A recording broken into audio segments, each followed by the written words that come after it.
Hi,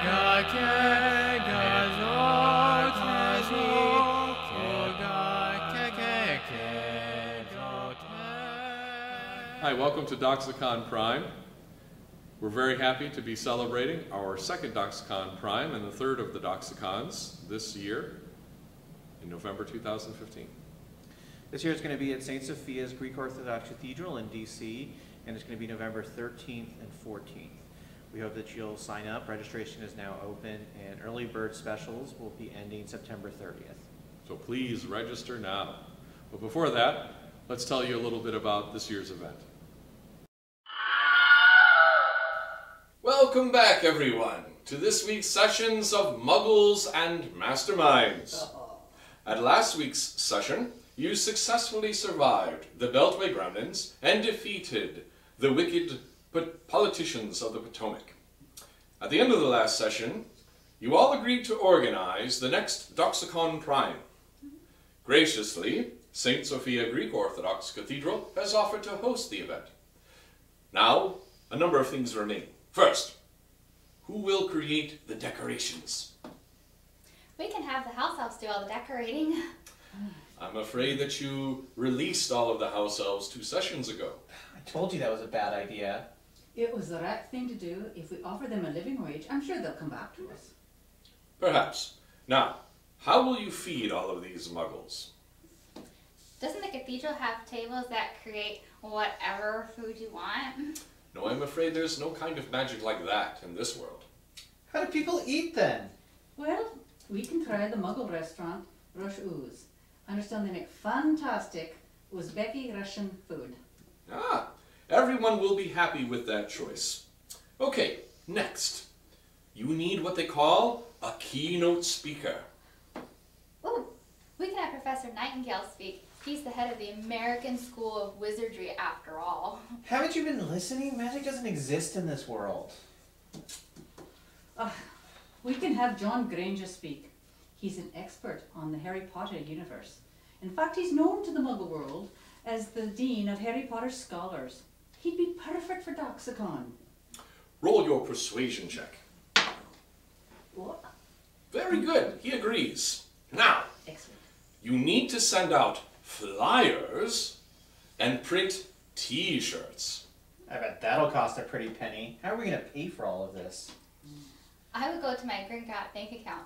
My parents are deceased and left me a fortune in gold, like any good wizard family would. Yes, but your character's parents are still alive and they haven't left you any money. In fact, you're a Washington, D.C. intern, and all of your money goes to renting a broom closet under somebody's stairs. I thought this world wasn't supposed to be like ours. Well, I think we should have a clergy keynote speaker. I think the Patriarch of Constantinople should do nicely. Are you a nutter? We can't get the Patriarch. Maybe a more local clergy member would be better. Travel expense would be killer for the Patriarch. How about Father, whose name cannot be pronounced, of Toronto? Oh, you mean Father Ted Periscopopoulos? Yes. He's an expert in defense against the dark arts. Plus, I hear he's a big fan of angels. Or is it angel? Critical success. Father Ted agrees to speak at Doxacon, and as a bonus, Father Ernesto Obregon of the Orthodox blog has agreed to be a speaker on Friday night as well. Excellent. Okay, everyone roll to see how your final preparations have come. I rolled a 1. You order 500 t-shirts with a misspelling. I rolled a 15. Very good. You are able to get Hugo Award nominees John C. Wright and Brenda Cloud to come and speak at the convention. Oh, I rolled a natural 20. Excellent. Despite magic not existing in this world, by means of a fantastic new spell, you are able to create candles that float in the air. The spell is called Pinterest. Oh, I love Pinterest. With all your preparations complete, attendees from across the country begin to arrive. The cathedral is decked out in appropriately themed decorations, attendees are sorted into their proper houses, and correctly spelled t-shirts are sold in the vendor's hall. New friendships are made, old friends reunited, topics discussed, questions asked and answered, good food eaten, and a great time had by all. You have successfully organized Doxacon Prime. 1,000 points to each of your houses. For Ravenclaw. Gryffindor. Slytherin. You know, Daniel, when we started Doxacon, there weren't that many people who were doing serious scholarly research in popular culture, especially science fiction and fantasy, with a Christian perspective. We could probably name the people on one hand. And of course, the first and foremost of them was Mr. John Granger. I remember actually when we first had the discussion about Doxacon, we were talking about this podcast that we had heard where these people had talked about zombies as the analogy for the spiritual life, and it just wasn't that interesting. And we actually talked about John Granger as a positive example, and we kidded, wouldn't it be great if we could have a conference where we have John Granger come and speak? And, you know, lo and behold, we're at that point now where John Granger is actually going to be our keynote speaker this year at Doxacon Prime. We couldn't be more excited, and I hope that you'll all join us as we usher in a new era of Doxacon with Mr. John Granger. So this year, something that we're emphasizing is what we're calling a teen track.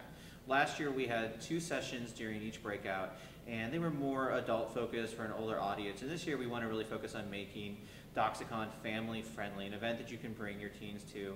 And because of that, we've introduced these teen tracks. Father, why don't you tell us a little bit about your vision for the teen tracks? Well, clearly, science fiction and fantasy, the highest consumers of that genre are going to be your preteens, teens, and young adult readers. And as we've seen in the last decade or two, the massive blockbuster movies that are coming out of literature, that is written for those ages. And so this year we decided to really take a close look at that type of fiction and those types of films as a way to understand how as Christians we can approach them. In my own track, I'm talking about faith and dystopia, all these wonderful dystopian novels and movies that have been coming out, The Hunger Games, the Divergent series, The Maze Runner, The Giver. All of these share certain themes, a longing for truth, a longing for freedom and justice. And these things speak to the teenage soul most clearly. But they're not necessarily new themes. They're themes which are as old as Christendom. So we're also going to be looking at the lives of the early teen martyrs and lives of early saints who are young people themselves who underwent similar trials, temptations, and difficulties and overcame them because of their faith.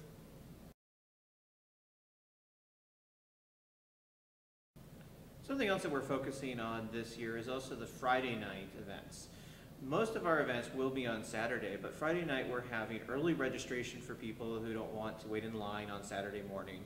We're also having Father Ernesto of the Orthodox blog speak on discernment on Friday night. We'll also have many of the speakers there to talk to, and we're going to be having some of them who are authors there to sign their books. So it'll be a great chance to meet them, meet other people who are interested in the same topics you are, and listen to a great speech.